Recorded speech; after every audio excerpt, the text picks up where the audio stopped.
If you're following the latest reports out of London today, you should take a moment to sit. You need to grasp that the world you started your day in no longer exists. The landscape of international power has been torn apart, and the United States finds itself on the losing side of that divide. For almost 100 years, U.S. presidents have counted on one rock-solid certainty. They assumed that regardless of global events, no matter how dire the situation became, they could always depend on the special relationship. They had the United Kingdom. London served as the foundation of American sway across Europe. London acted as the reliable second in command. London remained the steadfast partner. Donald Trump built his whole approach to foreign affairs around that belief. He figured he could warn the globe with tariffs, scrap international agreements, offend his partners, and still find the British Prime Minister ready on speed dial. But this morning, the call came through to the Oval Office, and it wasn't a pledge of support. It was a farewell. During a shared press event outside 10 Downing Street that has left officials in Washington stunned, the British government went beyond revealing a simple commercial agreement. They revealed a massive shift in global alignments. The United Kingdom has formally entered the London-Ottawa Accords, becoming part of a completely reshaped, strongly defended, and economically restricted trade alliance led by Canadian Prime Minister Mark Carney. They're labeling it the Commonwealth Common Market, though defense circles in the Pentagon are already using a different term. They're describing it as a stronghold. And the scariest aspect for Donald Trump is that this stronghold's entrances are sealed from within. America lacks the means to get in. Over the coming minutes, I'll explain precisely how Mark Carney pulled off the most significant diplomatic victory of this century. I'll detail how someone who once led the Bank of England leveraged his strong connections in London to quietly take America's long-standing ally away from under Donald Trump's watch. I'll outline the specific economic and tech systems set to drain strength from the U.S. dollar. And crucially, I'll make clear exactly how severely this breakdown in American strategy will affect you directly. Because there's no doubt about it, you're witnessing a historic turning point unfold live. To appreciate the scale of this development, consider what Trump pressured the UK into accepting and why they eventually reached their limit. For months, Trump has acted as though America first requires everyone else to fall in line. He imposed harsh tariffs on goods from Europe. When the UK requested relief, he insisted on complete surrender. He pushed Britain to drop its agricultural safety rules, allow American drug companies access to its public healthcare system, and openly back his economic conflict with Canada. He dealt with the United Kingdom not as an independent country with centuries of tradition, but as a struggling branch of his own business empire. He cornered them. He claimed, "You've got no other options. You exited the European Union. You depend on us."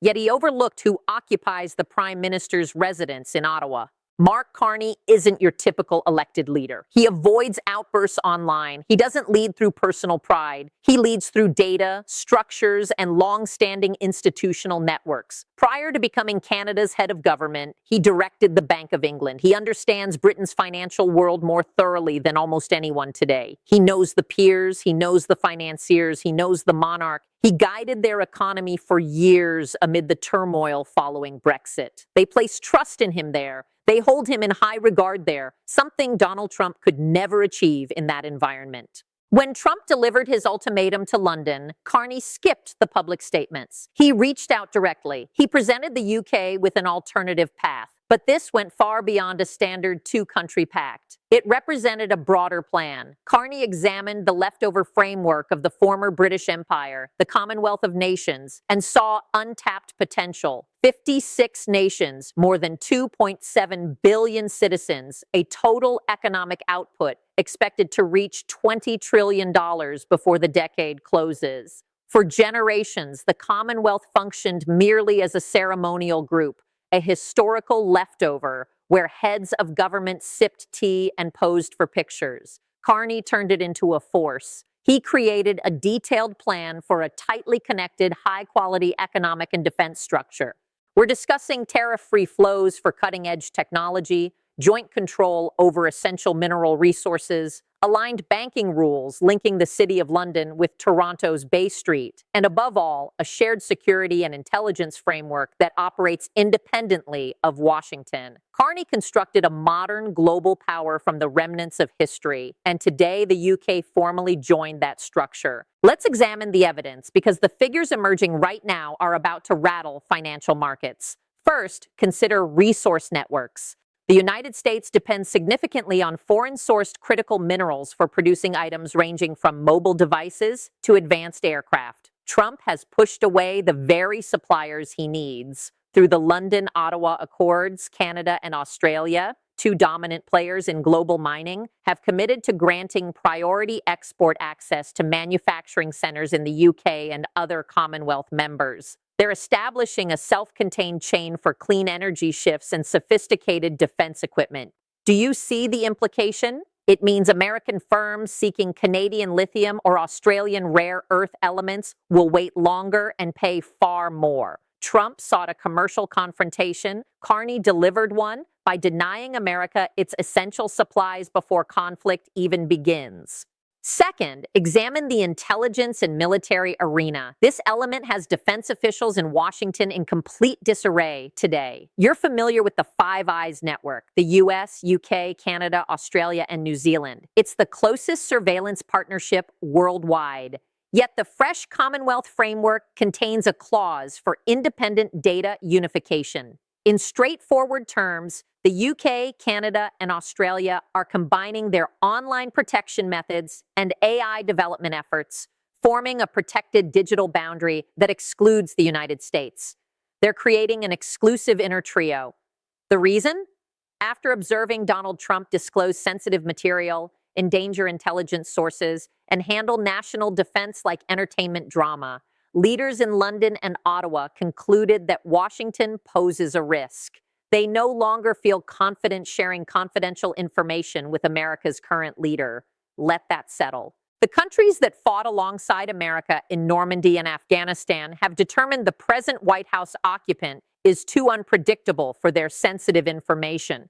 And it escalates further. Consider military installations. Over the past 2 days, Trump has warned about withdrawing American pilots and strategic bombers from British airfields if the UK proceeded with this agreement. He viewed it as his strongest leverage. He believed the British people would panic at the prospect of losing US security guarantees. But the UK leader showed no hesitation. In fact, reports suggest the British reply was starkly direct. They apparently informed the White House, if you choose to depart, we'll assist with your exit, because Canadian and Australian forces are already stepping forward. Canada is positioning its advanced defense manufacturing to cover the gap. Australia is contributing ships to operate with the Royal Navy. They're demonstrating right now that Western security no longer hinges entirely on American forces. Trump attempted to treat U.S. military presence like an extortion scheme, and the Commonwealth simply exposed the empty threat. Now, turn to the tech landscape, since that's where tomorrow's advantages are being shaped. The London-Ottawa Accords feature a fresh program named Project Northern Light. It's an enormous, multi-billion-dollar independent AI foundation effort. Carney and British authorities understood that information is the modern resource. They assessed Silicon Valley. They evaluated the major platforms tied to the Trump team. And they concluded that permitting U.S. firms to dominate their data represents a core danger to national independence. Therefore, they're prohibiting American tech giants from competing for key public sector projects throughout the Commonwealth zone. They're developing their own AI platforms using domestic information stored solely on servers in Canada, the UK, and Australia. Silicon Valley faces total chaos this morning. Industry heads are desperately contacting the White House, urging Trump to soften his stance. They're seeing a consumer base of 2.7 billion people shut out American products. But Trump ignores their pleas. He's preoccupied watching his economic base begin to fracture. Let's address the monetary impact. The City of London dominates European finance. Toronto leads banking in the Americas. By harmonizing their oversight systems, Carney and the British Prime Minister are forging a cross-ocean financial corridor that skips New York's settlement systems completely. They're establishing mechanisms for Commonwealth countries to conduct commerce, clear obligations, and float securities without involving the US dollar. Trump enjoys using the dollar as leverage. He enjoys warning nations of exclusion from international finance unless they comply fully. Carney has now created an alternative route. He has equipped much of the globe to operate without needing Donald Trump's approval. You can observe the immediate market response on your feeds. As the news broke, the British pound strengthened sharply versus the dollar. The Canadian dollar reached levels not seen in years. The Dow Jones opened 200 points lower and continues sliding. Investors are alarmed because they recognize what isolation means for America. Let's consider the atmosphere inside the White House at this moment, because the difference in governing approaches stands out more starkly than ever. And it's deeply embarrassing for the country. Recall Davos earlier this year. Mark Carney gave his widely noted rupture address. He faced global leaders and methodically explained that the previous international system had collapsed and that nations like Canada would refuse to bend to the erratic impulses of declining giants. He earned prolonged applause.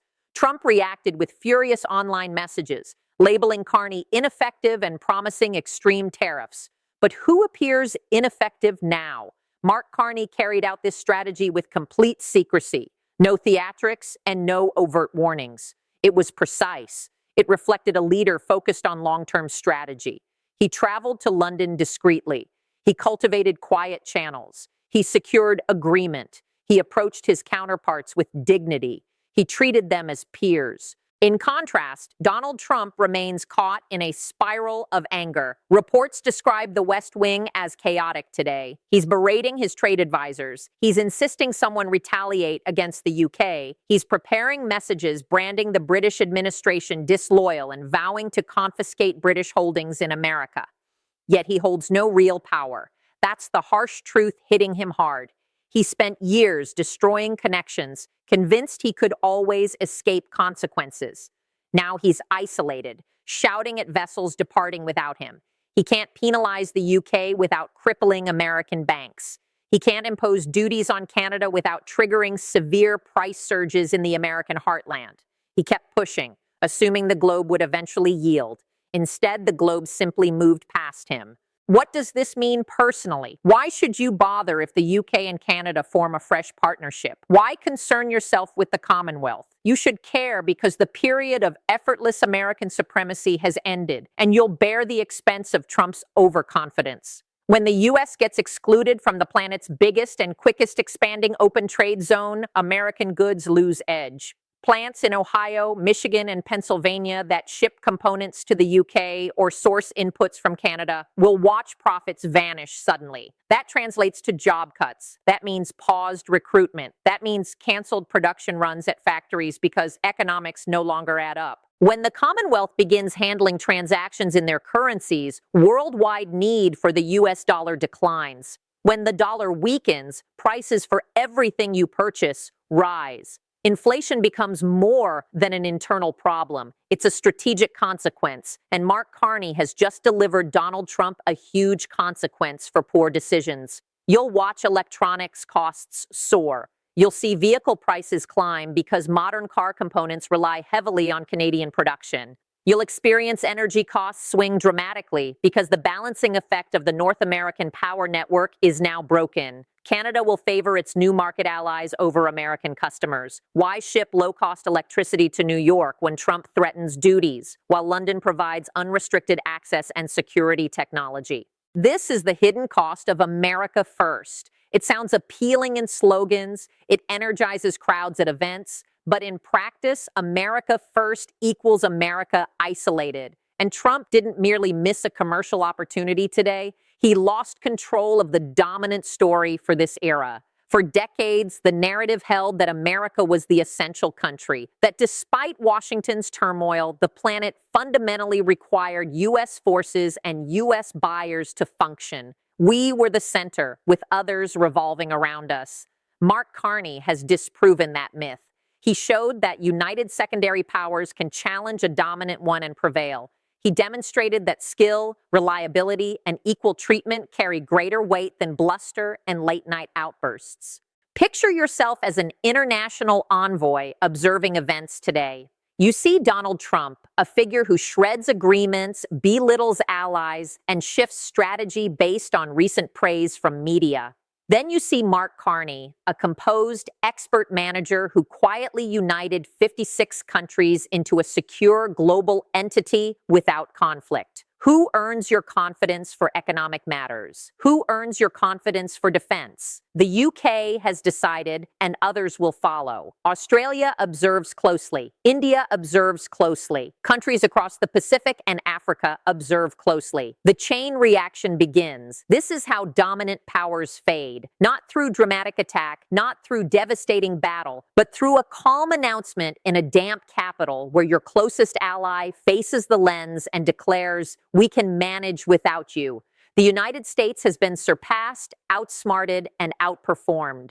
Donald Trump sought total submission from everyone, and Mark Carney provided him total exclusion. The Commonwealth has stirred. The stronghold stands complete, and the entrance has been raised. Consider tomorrow when Trump predictably strikes back, when he attempts to penalize Canada or the UK for safeguarding their own paths. Each move he makes will only harm him further. Each duty he applies will hasten the Commonwealth's unity. Each warning he issues will confirm Carney's wisdom in creating barriers. Donald Trump sits confined by his own choices, and the globe watches his breakdown. If you want insight into the next developments, if you want clarity on dollar impacts and fracturing supply lines, remain attentive. Traditional outlets will downplay this. They'll frame it as a small commercial disagreement. They'll echo official lines claiming America remains unmatched. But you recognize reality. You've just seen the calendar flip on an era. Subscribe and enable alerts because this global upheaval is only beginning, and I'll continue analyzing every shift. Share your views in the comments. Did the UK abandon America, or did Trump force their departure? Is Mark Carney safeguarding worldwide stability or eroding American dominance? I review them all. Remain alert. Remain aware. The world has transformed permanently.